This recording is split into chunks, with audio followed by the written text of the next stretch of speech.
Bismillahirrahmanirrahim. Terima kasih Yang Berhormat Bentong. Ahli yang berhormat, penerangan daripada Yang Berhormat Menteri di Jabatan Perdana Menteri Hal Ehwal Agama, Yang Berhormat Menteri Dalam Negeri dan Yang Berhormat Menteri Pembangunan Wanita, Keluarga dan Masyarakat ini terbuka untuk ahli-ahli meminta penjelasan dan memberi pandangan. Walau bagaimanapun ingin saya mengingatkan waktu ditetapkan 10 minit dan saya akan enforcekan sebaik mungkin untuk menentukan masa ini ditepati. Dipersilakan Menteri pertamanya, dipersilakan Yang Berhormat Menteri di Jabatan Perdana Menteri Hal Ehwal Agama. Silakan Yang Berhormat Menteri. Bismillahirrahmanirrahim. Assalamualaikum warahmatullahi taala wabarakatuh dan salam sejahtera. Terima kasih Datuk Yang Dipertua. Saya ingin merakamkan ucapan penghargaan dan terima kasih di atas keprihatinan ahli-ahli yang berhormat yang telah membahaskan isu-isu di bawah Hal Ehwal Agama bagi sesi penerangan Menteri berhubung isu GISBH. Untuk maluan Dewan Yang Mulia ini seramai 8 ahli yang berhormat yang telah membahaskan pelbagai isu yang berkaitan dengan Hal Ehwal Agama, termasuklah yang berhormat Tumpat, Pokok Sena, Kotak Baru, Pasir Gudang, Pulai, Jelebu, Pasir Mas dan juga Bentong. Datuk Yang Dipertua, saya mulakan dengan cadangan yang dikemukakan oleh Yang Berhormat Tumpat, iaitu supaya ada kerjasama kajian berkaitan dengan ajaran sesat serta pemulihan akidah kanak-kanak GISBH ini dengan agensi agama.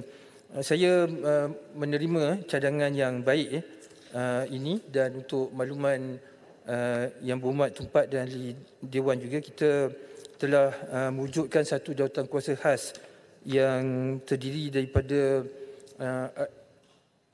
pakar akidah daripada universiti-universiti tempatan untuk membantu JAKIM dalam membangunkan modul pemulihan akidah yang khusus yang melibatkan kanak-kanak. Untuk makluman semua, setakat ini belum modul pemulihan akidah yang ada adalah melibatkan orang dewasa saja. Jadi dengan adanya jawatankuasa khas bersama dengan pakar-pakar daripada universiti ini, insya-Allah kita akan bangunkan modul berkaitan dengan kanak-kanak. Seterusnya, Yang Berhormat Pokok Sena dia bertanya berkaitan dengan jawatankuasa muzakarah MKI atau yang dipengerusikan oleh Yang Berhormat Datuk Dr. Nur Radud. Untuk makluman ahli Yang Berhormat, jawatankuasa muzakarah MKI ini telah bersidang pada 24 dan 26 September yang lepas, dan satu ketetapan pandangan atau hukum telah dicapai oleh jawatankuasa muzakarah MKI ini.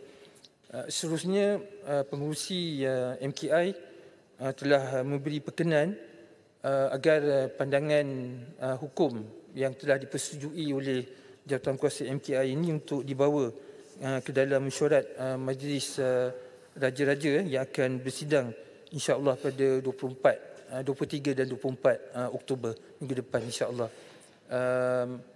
Jadi ada negeri-negeri yang seperti mana Yang Berhormat sebutkan tadi, macam Melaka, Selangor, Pahang dan juga Perlis telah membawa persoalan ini dalam jawatankuasa fatwa negeri-negeri. Maknanya sebelum menunggu perkenan daripada Majlis Raja, mereka telah bawa dalam jawatankuasa fatwa masing-masing, dan sebab itulah kita telah ada fatwa yang dikeluarkan di 4 negeri tersebut. Tetapi daripada sudut peranan yang dimainkan oleh jawatankuasa muzakarah MKI ini, seperti mana yang telah saya sebutkan tadi, satu pandangan hukum telah dicapai, cuma kita sedang menunggu Majlis Raja-Raja yang akan bersidang pada 23 dan 24 Oktober ini untuk mendapatkan perkenan. Jadi yang itu berkaitan dengan status Jawatankuasa Muzakarah MKI.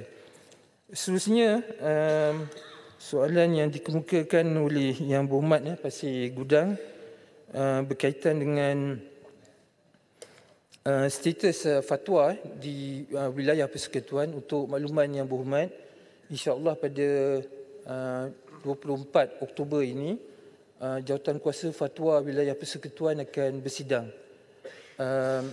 Jawatankuasa Fatwa ini bersidang di bawah Akta Pentadbiran 505 yang sedia ada.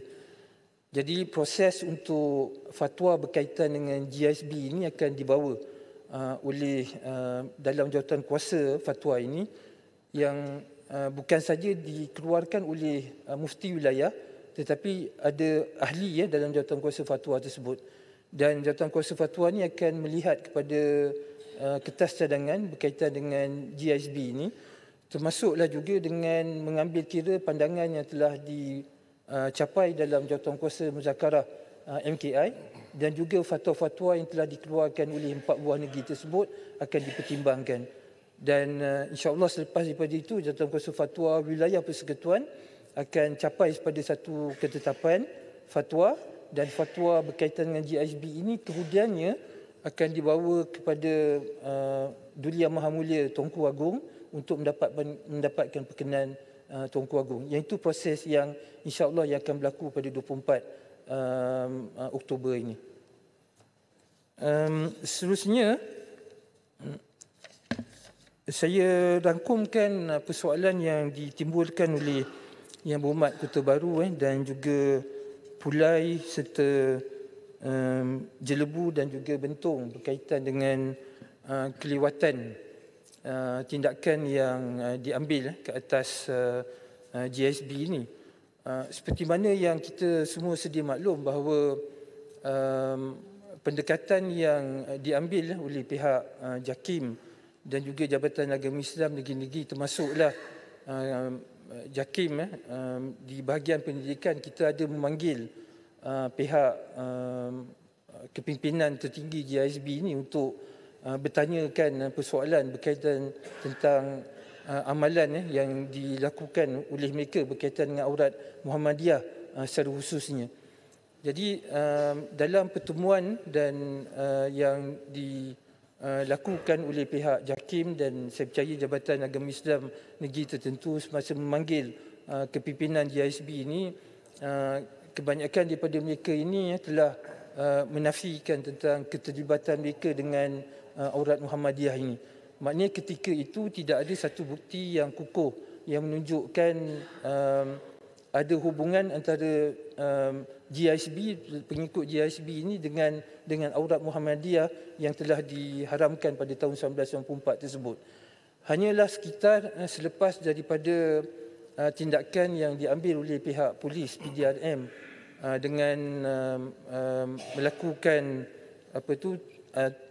tangkapan dan juga siasatan serta buat raid ke premis yang diduduki oleh GISB ini, barulah pihak JAKIM telah memperolehi bukti dan juga dokumen yang boleh dikaitkan antara GISB ini dengan aurat Muhammadiyah. Jadi berdasarkan kepada maklumat dan dokumen serta bukti-bukti baru yang telah diperolehi, barulah perkara ini dapat jelas dan kemudian telah dibawa dalam jawatankuasa muzakarah MKI yang saya sebutkan tadi pada 24 September untuk mendapatkan ketetapan ataupun pandangan hukum oleh jawatankuasa muzakarah MKI.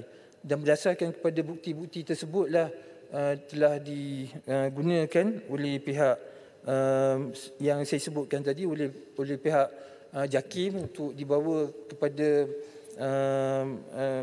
jawatankuasa muzakarah MKI yang seterusnya telah mendapatkan satu ketetapan yang insya-Allah kita akan bawa ke Majlis Raja-Raja pada 23 dan 24 Oktober ini untuk mendapat perkenan Majlis Raja-Raja. Speaker, boleh saya dapat penjelasan daripada Yang Menteri? Yang Berhormat Jelebu, Peraturan 37.1B, Peraturan 37.2 terserah kepada Yang Berhormat Menteri. Jika waktu ini cukup, saya akan nasihat Menteri untuk menjawab soalan secara bertulis. Pulang Menteri. Boleh, Yang Berhormat Menteri. Terima kasih Speaker. Yang Berhormat Menteri, cuma persoalan yang saya sebut tadi ialah kita dah kena pasti legasi. Legasi daripada Arkam sejak 30 tahun dulu, kemudian Rufaka, kemudian YSB. Kenapa legasi ini menubuhkan satu sistem dan model yang sama tetapi tak dapat dibau oleh JAKIM dalam jangka masa terdekat, sehingga benda itu dah jadi barah baru kita dapat tu. Itu yang persoalan yang saya sebut tadi. Kenapa kita tidak ada satu sistem untuk kita mengekang perkara ini daripada merebak lebih awal sebelum dia menjadi satu keadaan yang di luar kawalan. Terima kasih Speaker. Terima kasih Yang Berhormat Jebu. Terima kasih Datuk Indi Petua. Saya ingat sebab itulah pada kali ini Yang Berhormat kita mengambil pendekatan yang holistik. Sebab kalau kita lihat apa yang berlaku 30 tahun yang lepas, pendekatan kita lebih hanya tertumpu kepada persoalan akidah saja. Kita biarkan persoalan-persoalan perniagaan dan lain yang melibatkan JKM dan lain. Yang ini kita biarkan sangat. Jadi tumpuan tu hanya diberikan kepada persoalan akidah. Jadi kita harapkan Yang Berhormat Jelebu, insya-Allah dengan pendekatan pada kali ini kita cuba wa alaysa lil insani illa ma sa'a. Kita buat apa yang terbaik dan dengan kerjasama yang antara pihak JAKIM, Jabatan Agama Islam Negeri-Negeri dan juga JKM, Kementerian Pendidikan dan khususnya dengan Kementerian Dalam Negeri, kita harapkan perkara ini tidak akan timbul pada masa akan datang. Itu harapan dan itu yang kita buat. Termasuklah yang saya sebutkan di sini, pemulihan akidah yang kita berikan tumpuan pada anak-anak yang 500-600 orang ni, supaya mereka ini bila besarkan nanti, supaya mereka apa yang telah didoktrinkan kepada mereka ini akan dapat kita pastikan dibersihkan dan mereka ini akan diberikan kefahaman Islam berdasarkan Ahlussunnah wal Jamaah mengikut yang diamalkan negara kita, insya-Allah. Yang Berhormat Menteri, sila gulung.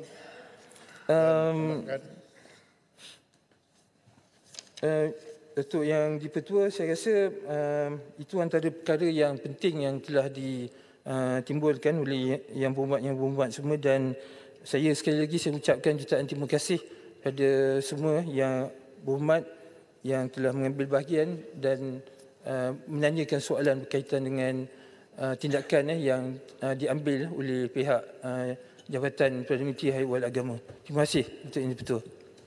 Terima kasih Yang Berhormat di Jabatan Perdana Menteri Haiwan Agama. Berikut saya mempersilakan Yang Berhormat Menteri Dalam Negeri. Assalamualaikum warahmatullahi wabarakatuh. Terima kasih Datuk. Kaedah saya begini, sebahagian daripada isu perbahasan yang diutarakan oleh ahli Yang Berhormat, saya akan cuba ulas dalam kesempatan 10 minit dan saya berikan komitmen terhadap isu-isu yang tak dapat saya berikan maklum balas, saya akan berikan jawapan bertulis kepada yang telah mengambil bahagian dan menyentuh perkara-perkara tersebut. Untuk Dipertua, saya mulakan dengan menyebut bahawa fokus PDRM dalam mengambil tindakan terhadap isu ini adalah berdasarkan kepada 12 akta yang kita diberikan kuasa untuk melaksanakannya. Senarai 12 akta itu telah saya sebut semasa pembentangan, termasuklah Akta Kanak-Kanak 2001, Atip SOM 2007, Akta Kesalahan Sosial Kanak-Kanak 2017, Kanun Keseksaan, Akta Pertubuhan, Akta Syarikat dan segala macam. Baik. Saya juga berkongsi angka bahawa ada 625 kanak-kanak istilahnya kita selamatkan, yang kita tangkap 415. 625 kanak-kanak ini, keutamaan kita adalah kebajikannya, mengenal pasti identitinya. Dan langkah ke depan adalah bagaimana nak membawa mereka kembali kepada arus perdana pendidikan Yang ini saya ucap terima kasih sahabat saya Menteri Pelajaran yang sudah pun memulakan langkah berjumpa dengan kanak-kanak ini dan sudah pun merangka langkah ke depan untuk bawa mereka kepada arus perdana pendidikan. Itu sedang berjalan. Dari hal identiti, saya telah sebutkan tadi bahawa 597 daripada 625 itu sudah pun secara sahih. Bila kita semak dengan Jabatan Pendaftaran, mempunyai dokumen pengenalan diri. Sama ada sijil lahir ataupun MyCard. Jadi Tok Speaker, tumpuan kita baki 28 yang sedang kita buat semakan lagi. Angka ini mungkin nanti jadi kecil. Di sana ada juga yang kita sudah kenal pasti sebagai jatuh dalam kategori anak tidak sah taraf. Tapi kebetulan kita nanti besok akan membahaskan tentang isu kewarganegaraan anak tidak sah taraf nanti. Kita proses di bawah perkara 15A Perlembagaan Persekutuan. Jadi akhirnya identiti mereka ini tetap akan kita berikan. Jadi di atas beberapa saranan ahli-ahli parlimen yang membahagian yang memberikan keprihatinan terhadap isu identiti diri, kita ada jalan keluar, jalan penyelesaiannya. Baik, ada juga disebut bahawa sebahagian daripada tangkapan itu kita buat di luar daripada premis. Sebenarnya keseluruhannya, Tok Dipertua, operasi polis ini melibatkan 300 premis. Ada lebih kurang 60 rumah amal ataupun dia panggil rumah jagaan atau tempat asuhan. Ada 2 klinik, ada 99 premis perniagaan, ada 1 ladang, ada 4 makhad, ada 134 rumah persendirian. Jadi 300 premis ini kita sampai dan itu membawa kepada sejumlah 415 tangkapan yang ada kita buka kertas siasatan berdasar kepada akta-akta yang saya sebutkan tadi. Jadi mengulas Kota Baru, sememangnya daripada hari pertama lagi, asas tindakan itu berteraskan kepada prinsip undang-undang berdasar pada akta yang sedia ada. Kalau siasatan itu kita buat misalnya di bawah AMLA, kita buat money trail. Dia operasi ini, dia masif. Sebab source of revenue GISB ini adalah dia ada beberapa kluster. Ya. Maknanya komitmen setiap kluster itu dia mesti mencapai kutipan harian. Ya. Dan kutipan harian itu bila diperolehi mesti dimasukkan dalam akaun individu pimpinan yang duduk dalam struktur ahli lembaga pengarah. Jadi dia ada zon Kuala Lumpur, zon tengah, zon utara, zon dalam dan luar negara. Jadi dia ada target kutipan. Ya, dia ada target kutipan bagi setiap zon yang membawa anggaran lebih kurang 70,000 sebulan kutipan minimum kena ada. Dan duit ini dia bukan masuk di bawah GISB yang didaftarkan dan ada akaun syarikat, tidak. Dia pergi pada akaun individu. Ya, individu. Dan daripada situlah, sebab itu semua transaksi pembelian aset, bila polis rampas, transaksinya bukan melalui pinjaman bank, semua belian tunai. Jadi kita buat. Jadi kita nak tengok ke mana akhirnya punca wang dan ke mana dibelanjakan. Dan itu yang saya sebut, lepas ini polis akan melebarkan sayap siasatan kita ke luar negara pula. Sebab 18 negara. Negara itu ada undang-undangnya. Sebab itu kita akan invoke mutual legal assistance. Yang bila kita juga akan dapat kerjasama Interpol. Jadi dia masif proses ini. Yang semuanya itu tak mungkin berlaku kalau kita membelakangkan undang-undang. Kita mesti mengikut lunas undang-undang. Kalau dikatakan siasatan di sini tak mengikut lunas undang-undang, mustahil negara luar yang kita nak dapat kerjasama akan bagi kerjasama. Itu sudah dianggap sebagai understanding di peringkat antarabangsa. Kerana itu, kepatuhan terhadap perjalanan undang-undang itu harus dicermati oleh pasukan polis dalam menjalankan siasatan ini.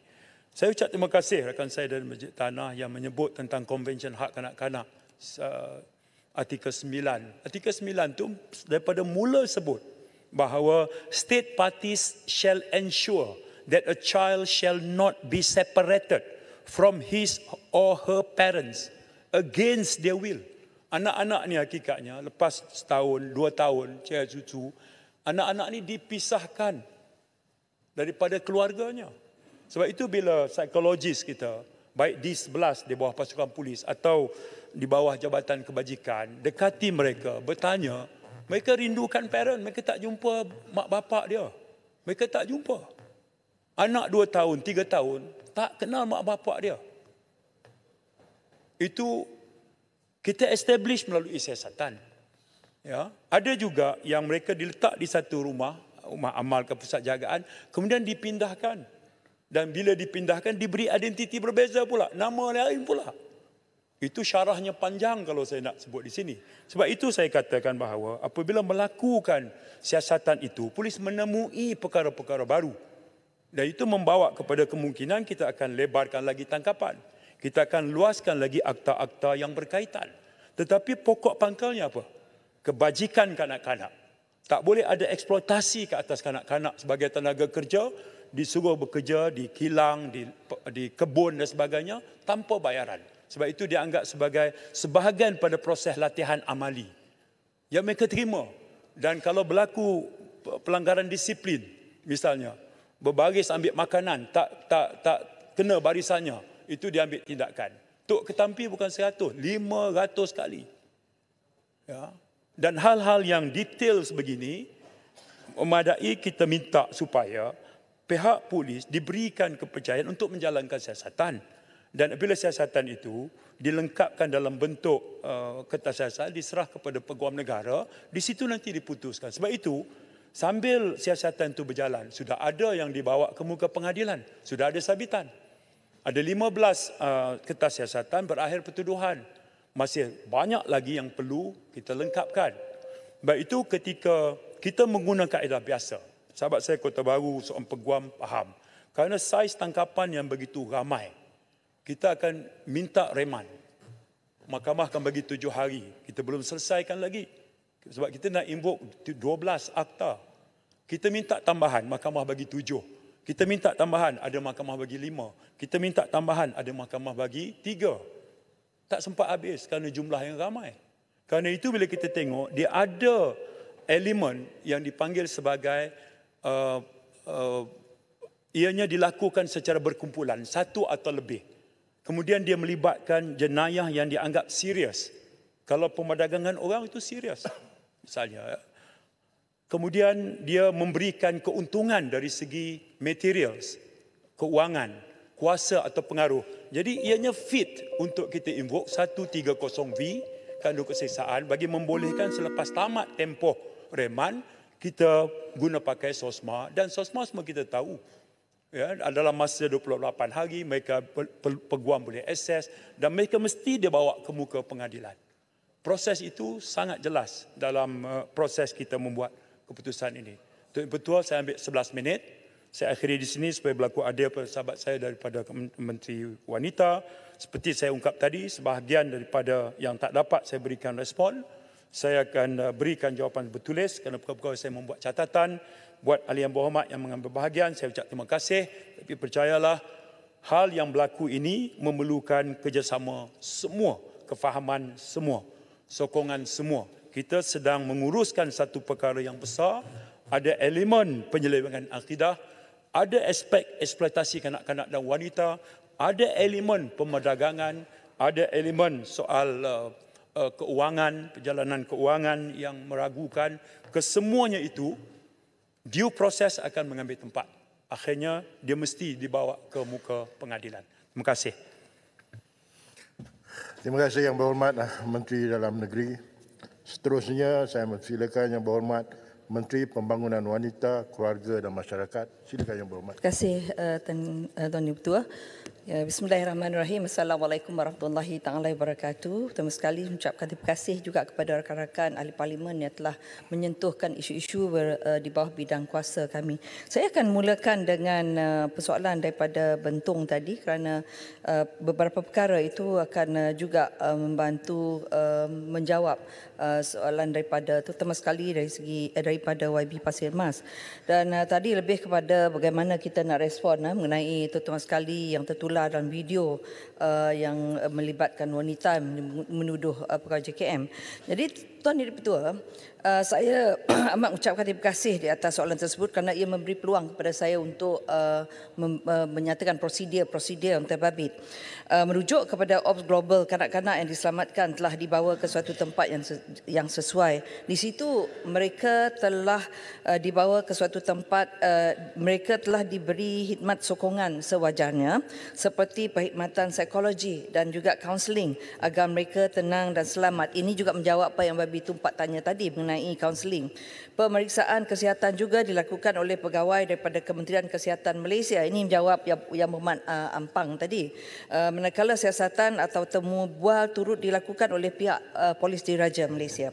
Jadi bagi kanak-kanak yang tidak memerlukan perlindungan lanjut, mereka telah disatukan semula dengan ibu bapa atau penjaga yang boleh dijejaki, yang telah disahkan dan setelah dipersetujui juga oleh pihak-pihak berkuasa yang lain.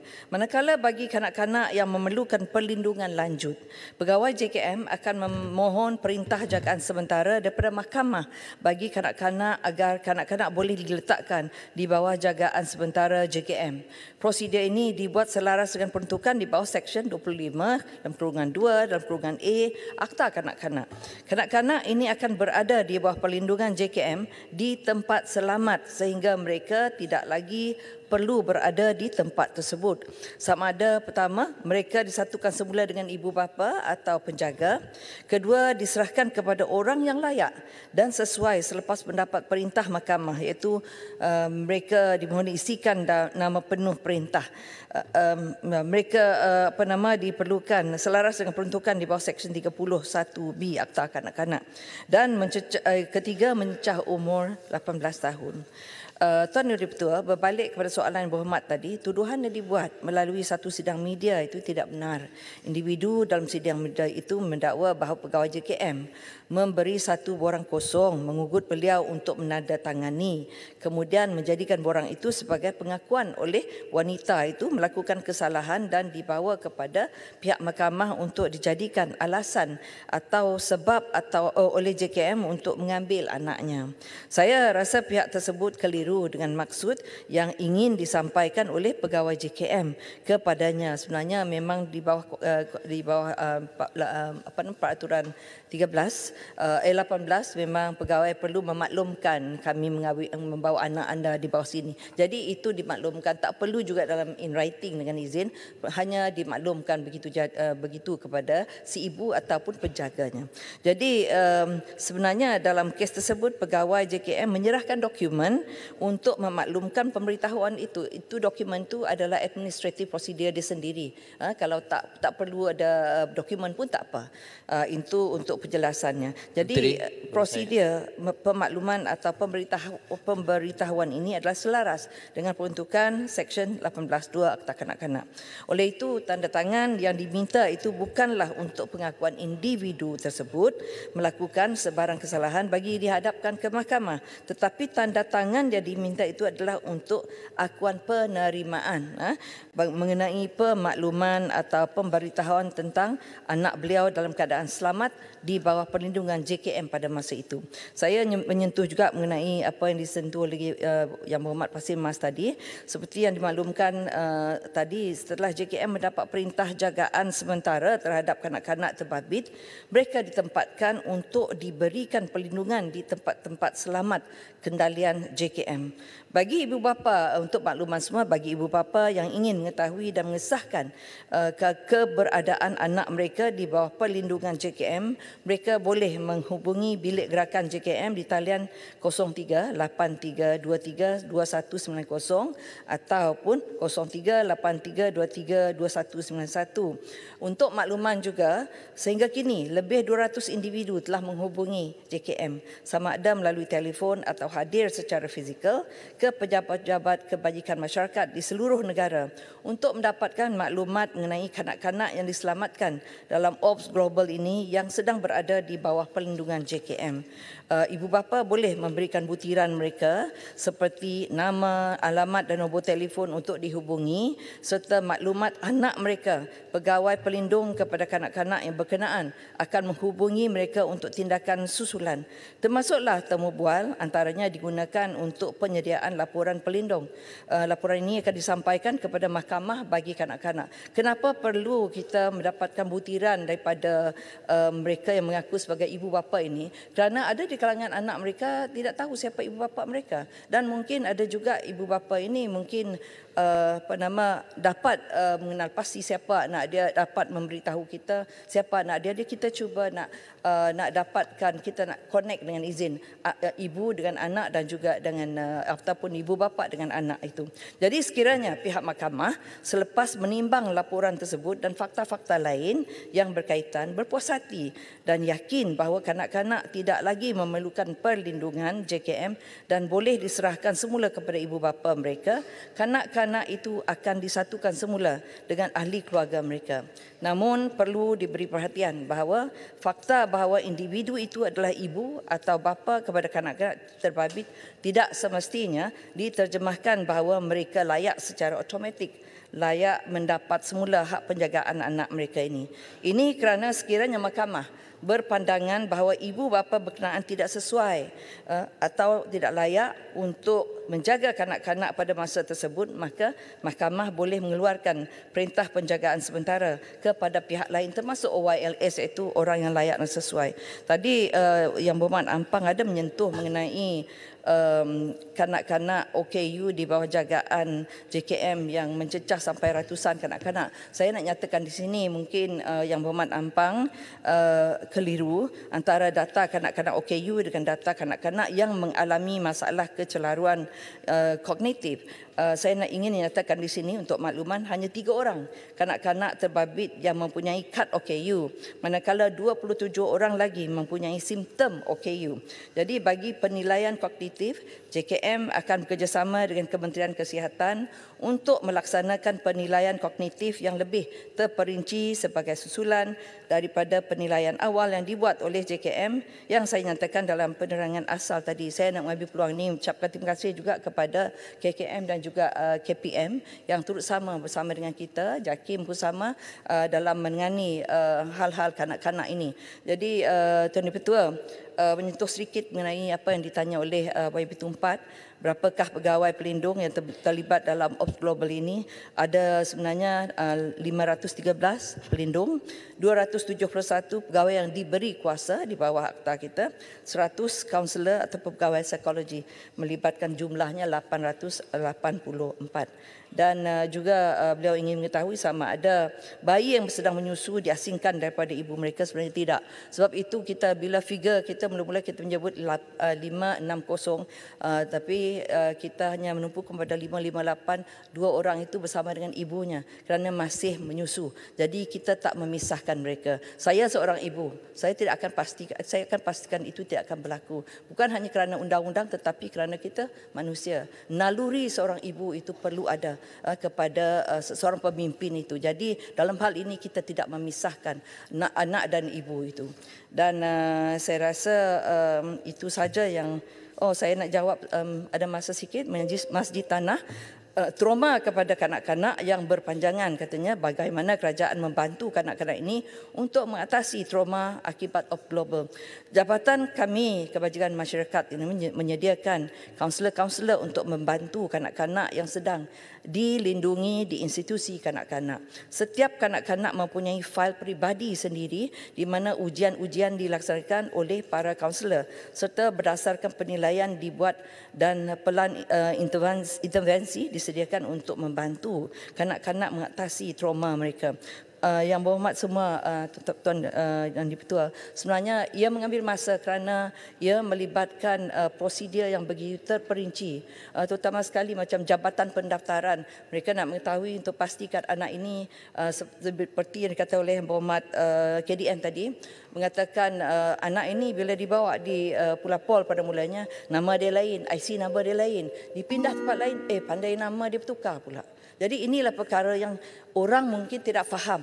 ramai yang menyoal kita melalui social media, memberi kritik, membuat kritikan. Saya berharap kalau nak tahu apa-apa, tanyalah kepada kami. Kalau di bawah kami itu JKM. Kami yang menyimpan segala maklumatnya. Tapi nak melawat itu memang kita tak membenar sesiapa untuk senang lenang melawat, sebab itu tempat yang selamat. Tempat yang selamat seharusnya selamat. Tidak boleh any Tom, Dick and Harry dengan izin untuk pergi ke tempat kita, untuk lepas tu berselfie lah, nak pergi menunjukkan dia datang ke situ. Itu tidak boleh dilakukan. Tapi insya-Allah tempat anak-anak yang berada di situ semuanya selamat dalam jagaan kita. Sekian, terima kasih.